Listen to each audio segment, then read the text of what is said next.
भूत का बदला अध्याय 2 में आप सभी का स्वागत है। पिछले अध्याय में आप लोग ने जाना नदेसर और चंदा की शादी के बाद नदेसर कोलकाता चले जाता है काम के लिए, लेकिन काम में मन नहीं लगता और नदेसर अपने 5 दोस्तों को बताता है और उसका दोस्त साजिश करके नदेसर को गांव जाने की बात करता है।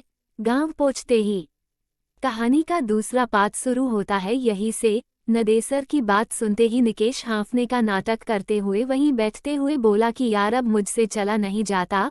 उसकी बात सुनते ही नदेसर ने कहा कि यार हम लोग पहुंच गए हैं और अब मुश्किल से 5 मिनट भी नहीं लगेंगे। पर नदेसर की बातों को अनसुनी करते हुए उसके अन्य 4 दोस्त भी निकेश के पास ही बैठ गए। अब नदेसर बेचारा क्या करे, उसे भी रुकना पड़ा। नदेसर के रुकते ही निकेश ने अपने हाथ में लिए झोले में से एक अच्छी नई साड़ी और साथ ही चूड़ी आदि निकालते हुए कहा कि यार नदेसर, हम लोग भाभी से पहली बार मिलने वाले हैं, इसलिए उसके लिए कुछ उपहार लाए हैं। उसकी बात सुनते ही नदेसर ने कहा कि यारों इसकी क्या जरूरत थी, पर निकेश ने हंसकर कहा कि जरूरत थी भाई, हमारी भी तो भाभी है, हम पहली बार उससे मिल रहे हैं तो बिना कुछ दिए कैसे रह सकते हैं। इसके बाद निकेश ने कुटिल मुस्कान चेहरे पर लाते हुए नदेसर से कहा कि यार नदेसर, क्यों ना भाभी को सरप्राइज दिया जाए।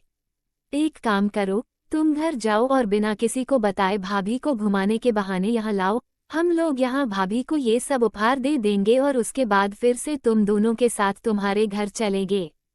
भोला नदेसर हाँ में हाँ मिलाते हुए तेज कदमों से घर की ओर गया और लगभग 30 से 40 मिनट के बाद चंदा को लेकर दोस्तों के पास वापस आ गया।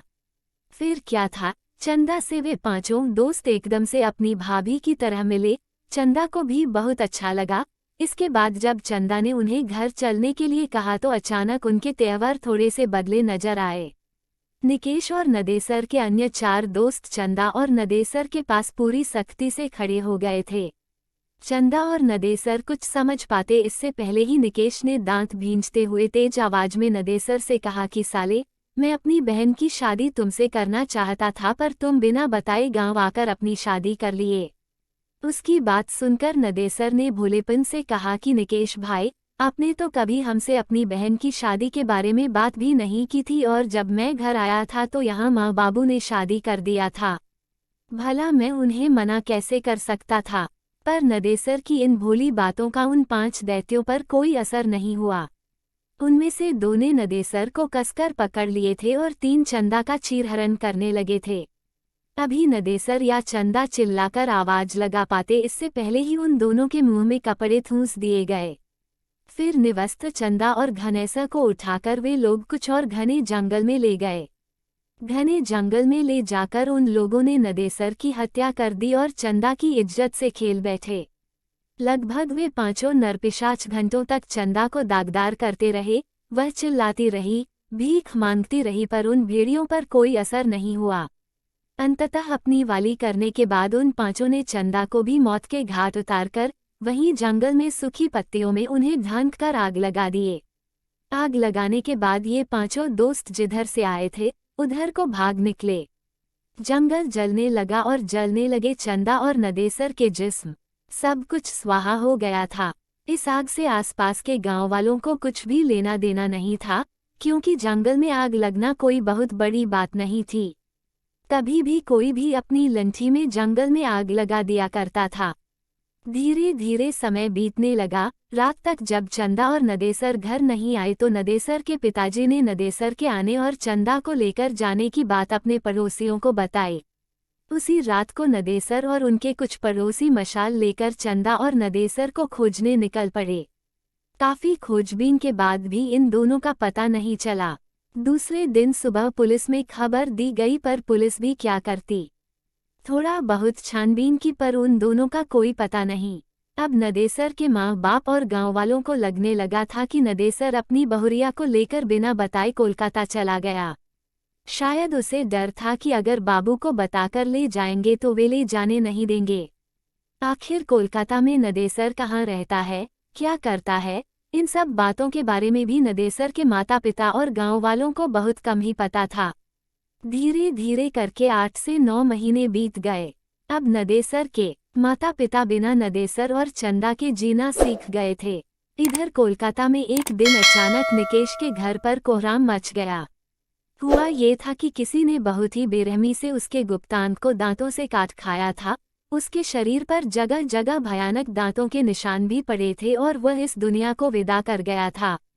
पुलिस के पूछताछ में उसके घरवालों ने बताया कि पिछले 1 महीने से निकेश का किसी लड़की के साथ चक्कर था। वे दोनों बराबर एक दूसरे से मिलते थे, पर लड़की कौन थी, कैसी थी, किसी ने देखा नहीं था। पर इसी दौरान पुलिस को निकेश की बहन से एक अजीब व डरावनी बात पता चली। निकेश की बहन ने बताया कि एक दिन जब निकेश घर से निकला तो वह भी पीछे पीछे होली थी।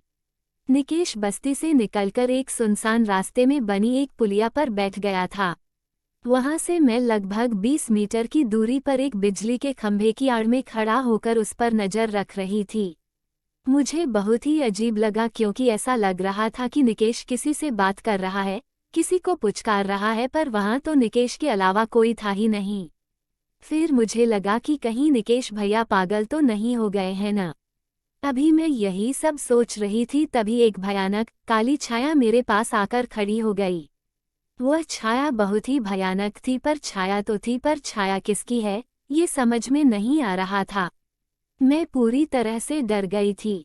फिर अचानक वह छाया अट्टहास करने लगी और चिल्लाई, अब तेरा भाई नहीं बचेगा।